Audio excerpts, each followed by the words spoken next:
আচ্ছা, আপনারা হয়তো জানেন না আপনার নামে কটা সিম আছে। আপনারা অনেক সময় দেখা গেল পাড়ায় অনেকে সিম বিক্রি করতে আসে, তাদের কাছ থেকে সিম নেন।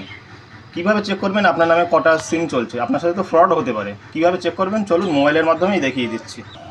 প্রথমে আপনারা গুগলে আসলেন, গুগলে এসে লিখবেন ট্যাফ কপ পোর্টাল। এই যে ওয়েবসাইটটা সামনে আছে না, TAFCOP, এই পোর্টালে ক্লিক করবেন।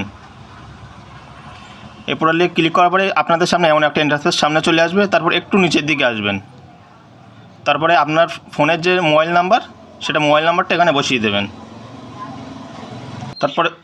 তারপরে মোবাইল নাম্বার বসিয়ে দিলেন। তারপরে এই যে ক্যাপচাটা আছে না, এটা এখানে বসাতে হবে, সেম টু সেম এখানে বসিয়ে দেবেন।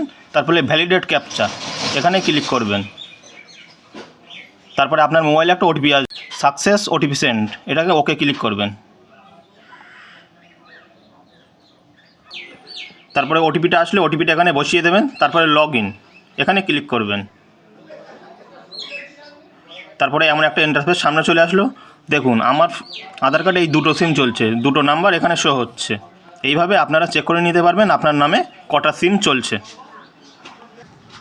তাহলে আপনারা বুঝতে পারলেন তো আপনার নামে কটা সিম চলছে, সেটা কীভাবে চেক করবেন। তারপরে সবাই ফ্রড করে সেটা বলছি না, কিন্তু আপনার সাথে তো ফ্রড হতে পারে।